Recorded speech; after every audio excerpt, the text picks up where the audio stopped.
Los ciudadanos y granjeros de una ciudad en Alabama tenían un gran problema.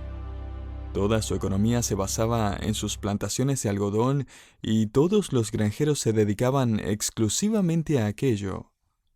Eso era hasta que un pequeño escarabajo de alguna forma llegó desde México hasta Alabama en 1915.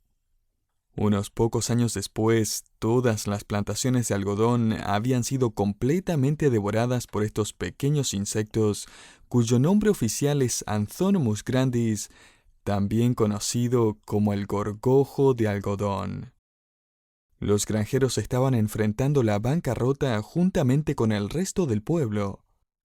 Sin embargo, un granjero vio esto como una oportunidad. En vez de hacer sus maletas y rendirse ante la peste que había llegado en grandes cantidades y que amaban el algodón, él decidió plantar otro tipo de cultivo. Él había oído de otro hombre en Alabama que había convencido a un número de personas de que el maní les traería mucho dinero. Muchos no le creyeron. O sea, ¿qué podía saber este don nadie acerca del maní? El granjero en esta ciudad de Alabama no tenía nada que perder y todo que ganar, así que plantó maní. Él fue el único granjero que lo hizo. Al finalizar aquel año, su plantación fue tan próspera que logró pagar todas sus deudas y aún puso dinero extra en sus bolsillos. Al siguiente año, todos los otros granjeros siguieron su ejemplo. Hoy en día, el maní produce 4 billones de dólares en ganancias y se comen 317 millones de kilos de maní al año. A Mr. Fleming, un empresario local en aquella ciudad de Alabama, se le ocurrió construir un monumento dedicado a agradecer al insecto que los hizo prósperos. Este monumento fue dedicado por el pueblo el 11 de diciembre de 1919 al gorgojo del algodón. La placa de bronce contiene este mensaje: en profunda apreciación del gorgojo del algodón y lo que ha hecho como el pregonero de la prosperidad. ¿Se imagina, querido oyente, a esta gente levantando un monumento a una peste destructiva? Un monumento levantado como una señal de gratitud por una crisis, un desafío, una nueva perspectiva, una nueva oportunidad que llegó a través de la pérdida y el sufrimiento inesperado. Recientemente hemos conocido a uno de los hombres más exitosos del pasado. Él no vivía en Alabama, sino que en la tierra de Uz. Este hombre de negocios, pastor de ovejas, granjero y gran emprendedor continuamente registraba un éxito tras otro. Cuando las personas se juntaban en la plaza, seguramente hablaban de la siguiente cosecha exitosa de Job y su familia. Él nunca parecía registrar pérdidas. Él era adinerado, respetado, amado y contento. Sin embargo, sin que Job lo supiera, una peste estaba llegando a su territorio. Este no era un insecto, sino Belcebú, el señor de las moscas. Y él trajo consigo una pestilencia como ninguna otra persona había visto o soportado. Y es que en cuestión de 39 segundos, Job recibió noticias de que estaba en bancarrota. Él también perdió a sus 10 hijos. Job no sabía que Dios estaba permitiendo que Satanás tomara todo lo que él tenía con el propósito de revelar su gloria y su soberanía en la forma más misteriosa que pudiéramos imaginarnos.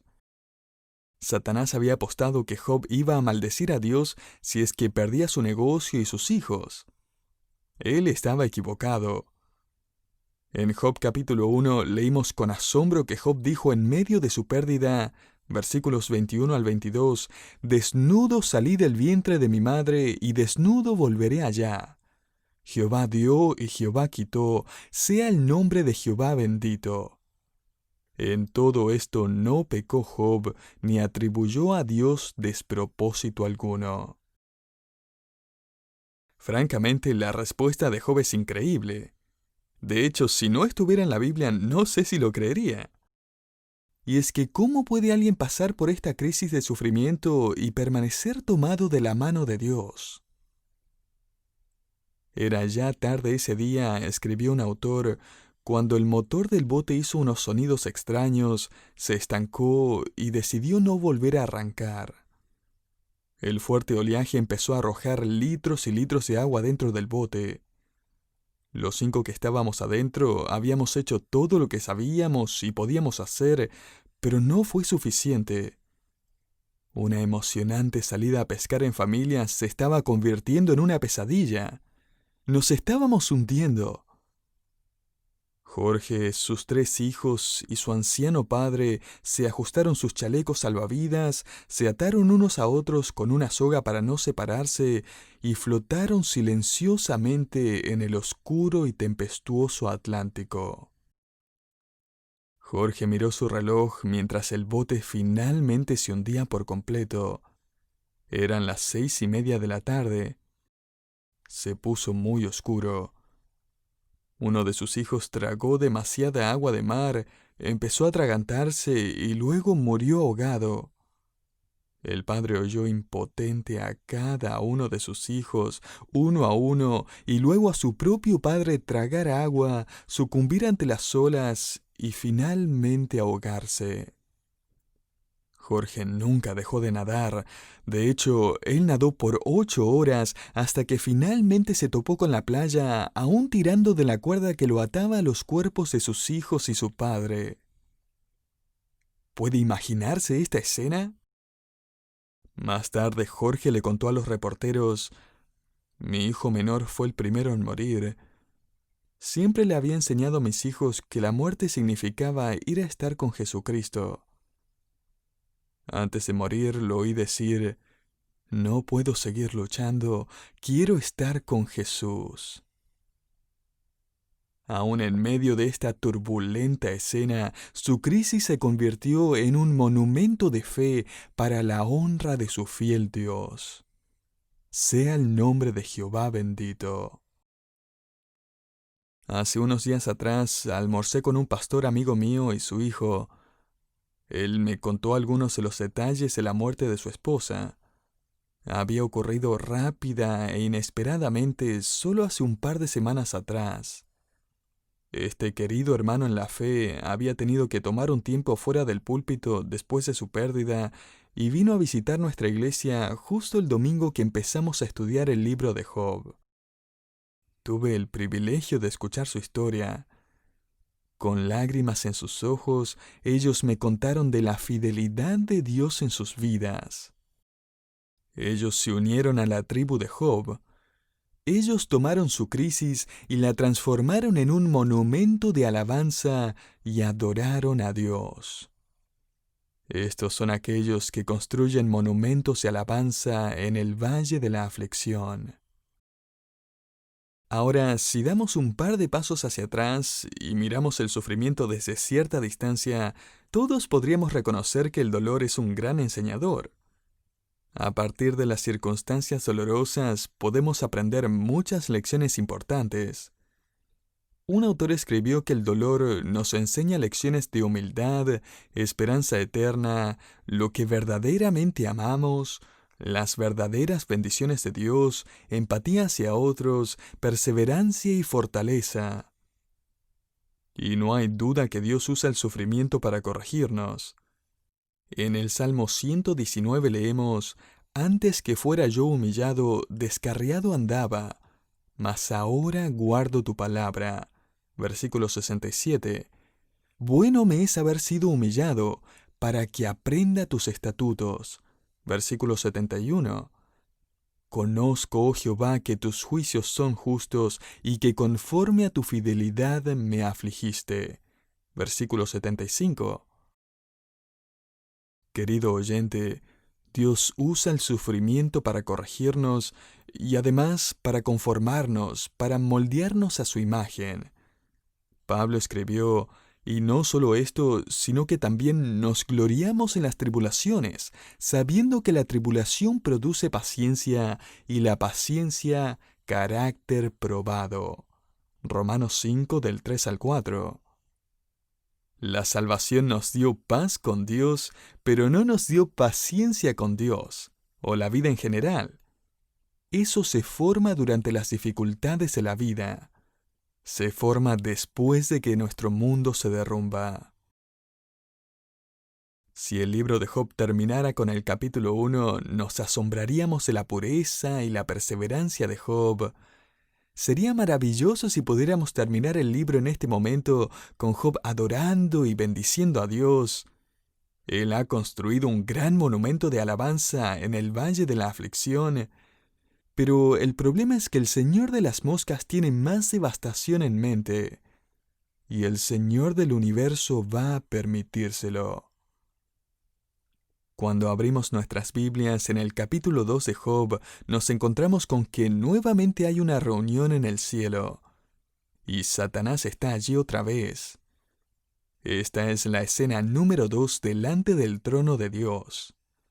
Leamos los versículos 1 al 3. Aconteció que otro día vinieron los hijos de Dios para presentarse delante de Jehová, y Satanás vino también entre ellos presentándose delante de Jehová.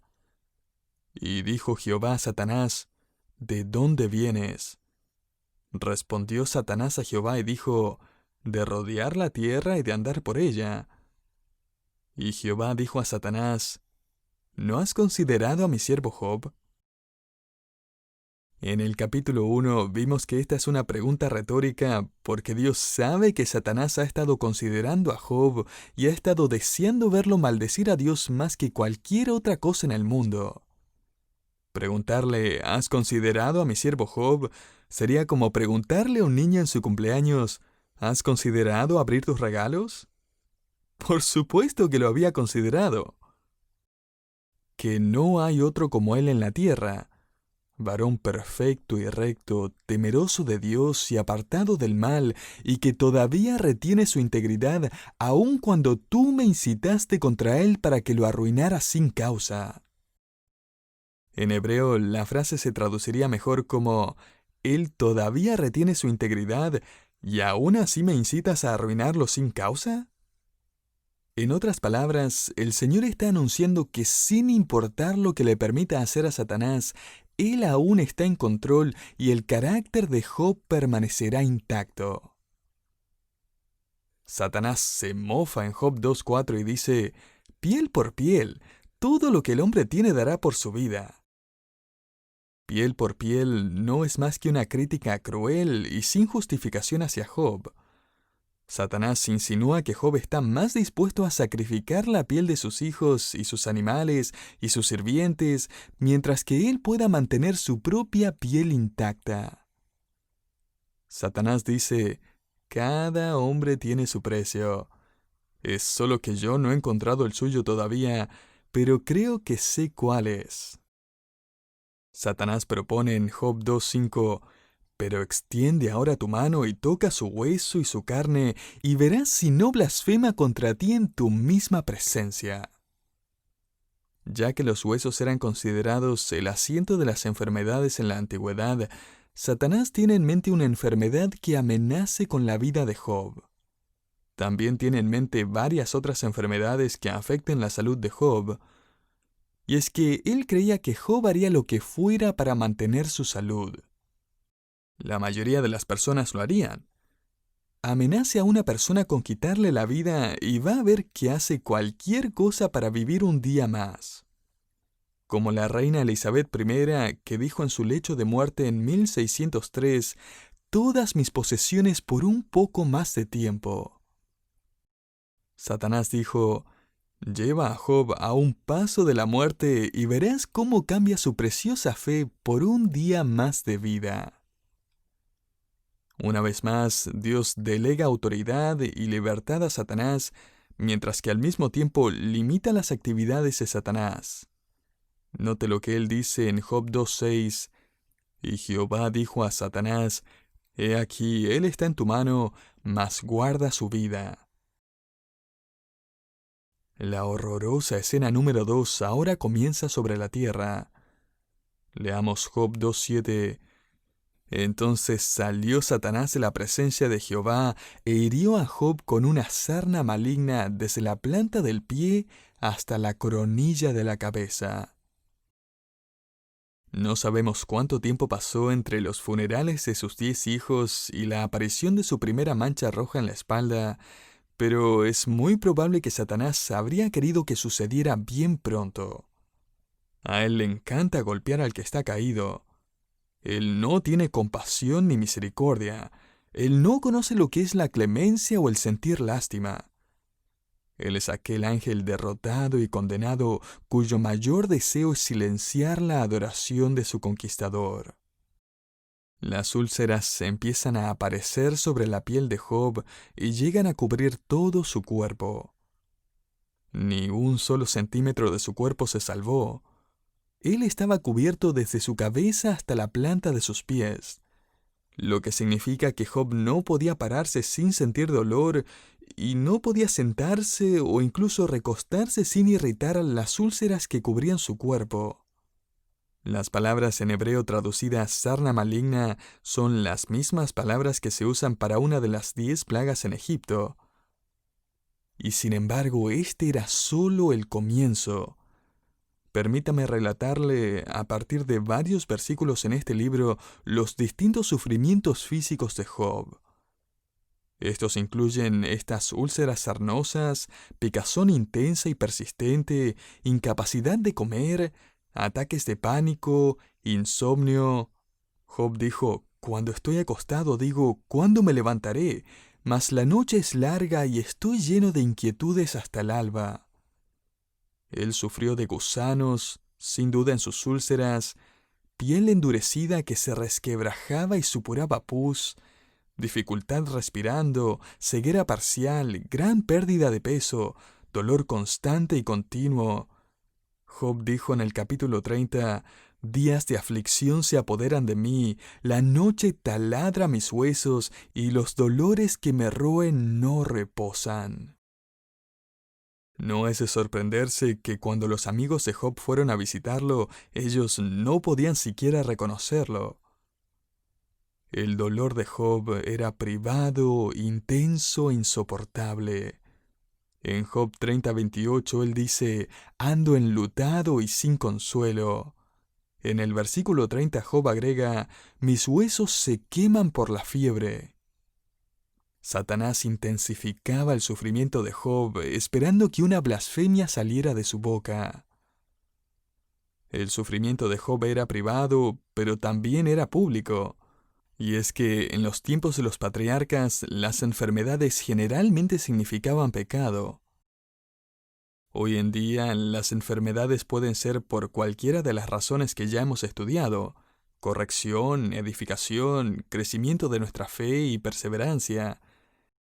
Pero en los días de los patriarcas, aquellos que padecían de enfermedades inexplicables, especialmente aquellas que afectaban la piel, eran expulsadas del campamento o la ciudad. ¿Cómo es que sabemos que las personas consideraban a Job como un pecador juzgado por Dios? Obviamente sus consejeros van a dejarle eso en claro. Pero aún antes de que le hablen, note dónde está Job en el capítulo 2, versículo 8. Y tomaba Job un tiesto para rascarse con él, y estaba sentado en medio de ceniza. Job no estaba en su casa, recostado en una cómoda cama entre sábanas blancas, asistido por su propio personal médico. Él estaba donde podría encontrar a cualquier otro leproso, en cuarentena en el basurero de la ciudad. Los pueblos en el Medio Oriente tenían un vertedero, un basurero comunal fuera de las puertas de la ciudad donde periódicamente se quemaba la basura como una medida sanitaria. El estar en medio de la ceniza era estar sentado cerca de la basura y las pilas de excremento. Este era el lugar donde los mendigos buscaban restos de comida, donde los perros peleaban por algo para comer. Este era el vertedero de la ciudad, y allí Job estaba sentado en medio de las cenizas de una quema reciente. La cara, manos, pies y cualquier otra parte de su cuerpo que podía verse a través de su ropa andrajosa estaba cubierta de úlceras supurantes. Sus ojos estaban hinchados de tanto llorar. Su ropa estaba cubierta de barro y sangre. sus huesos pegados a su piel, muy sobresaliente por lo delgado que estaba. Él respiraba con dificultad y lucía totalmente demacrado. Allí estaba sentado Job, quien versículos antes era presentado como uno de los hombres más poderosos del este. Job 1:3. Allí estaba sentado este gran hombre, encorvado y meciéndose de un lado hacia otro en desolación y llanto. A veces totalmente inconsciente de los perros, mendigos, de otros leprosos caminando alrededor suyo. Cada vez más miserable mientras se rasca incansablemente con el borde de un pedazo de cerámica, tratando de traer un poco de alivio a su agonía. En su mente, Job seguía de duelo por sus 10 hijos que acababa de perder y afligido por haber perdido todo lo que tenía. Luego, Job recibe una visita. Alguien le habla en Job 2:9 mientras se rasca enérgicamente. Entonces le dijo su mujer: ¿Aún retienes tu integridad? Maldice a Dios y muérete. Al ver a su marido totalmente devastado, la mujer de Job lo anima a tomar la decisión más común: sucumbir ante la adversidad y culpar a Dios. Sin embargo, note la respuesta de Job, versículo 10. Y él le dijo: como suele hablar cualquiera de las mujeres fatuas has hablado. ¿Qué? ¿Recibiremos de Dios el bien y el mal no lo recibiremos? En todo esto no pecó Job con sus labios. Querido oyente, ¿puede creer lo que acaba de decir Job? Permítame leerlo otra vez. ¿Recibiremos de Dios el bien y el mal no lo recibiremos? Allí, en medio de las cenizas, Job levantó un monumento de adoración en el valle de la aflicción. Pero un momento, ¿acaba de decir Job que la adversidad había venido de parte de Dios? Así es, lo acabamos de leer. Dios le dijo a Moisés algo muy interesante mientras luchaba con su llamado. Moisés dijo: Señor, no estoy calificado para servirte y representarte frente a Faraón. Tienes a la persona equivocada. Y Jehová le respondió: ¿Quién le dio la boca al hombre? ¿O quién hizo al mudo y al sordo y al que ve y al ciego? ¿No soy yo Jehová? Éxodo 4:11. Y es que, querido oyente, la causa inmediata de su sufrimiento puede ser esa enfermedad, esa incapacidad, esa deformidad. Pueden ser las células cancerígenas o la ceguera o un montón de cosas. Sin embargo, detrás de lo cómodo y lo doloroso se encuentra el soberano plan de Dios. Los discípulos aprendieron esta lección un día cuando vieron a un hombre ciego y luego le preguntaron al Señor: ¿quién pecó, este o sus padres, para que haya nacido ciego? Juan 9:2. Alguien tiene que haber pecado, ¿cierto?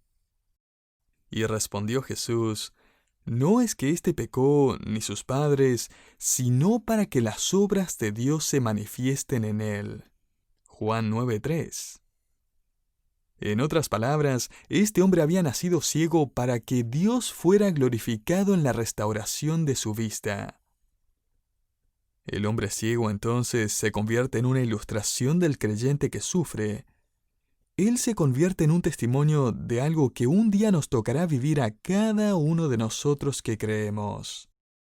Porque en el día de nuestra glorificación, todas nuestras enfermedades y todo el sufrimiento y toda aflicción se irán por siempre y nosotros vamos a testificar de la grandeza de Dios en nuestros cuerpos glorificados. Así que, para concluir, permítame hacerle 2 preguntas. Pregunta número 1. ¿Está dispuesto a esperar? Y no solo a esperar, sino a prepararse para los desafíos que vendrán contra su fe. ¿Está dispuesto a prepararse para esos momentos cuando está caído y aún otra situación lo golpea en el suelo? ¿Está dispuesto a esperar en Dios por su dirección, por una solución, por un remedio? Como sea, no solo espere, ya que es posible amargarse y enojarse mientras espera. Así que mi segunda pregunta es, ¿está dispuesto a adorar? ¿Está dispuesto a adorar a Dios confiando que Él aún está en control de esa larga enfermedad? ¿Que Él está en control cuando se encuentra despidiendo a sus seres queridos? ¿Que Él está a cargo cuando los resultados médicos salen mal? ¿Que Él sabe lo que hace cuando pierde su trabajo y sus recursos empiezan a acabarse? ¿Que Él sigue siendo soberano cuando esa relación se rompe a pesar de haber hecho todo lo que pudo? ¿Que Él sigue al mando cuando el test de embarazo sigue marcando negativo? ¿Que Él está en control cuando el test de embarazo marca positivo? Cuando la promoción en su trabajo no llega, cuando está luchando con el dolor y no hay solución médica, Él está en control. No lo entiende, no lo puede explicar, no lo merecía, no lo esperaba y no puede escaparlo. En esos momentos, querido oyente, alce su voz y adore a Dios. Esta es la adoración más pura. Esto es lo que significa cambiar su crisis en un testimonio de adoración. Esto es lo que significa levantar un monumento de adoración en el valle de la aflicción.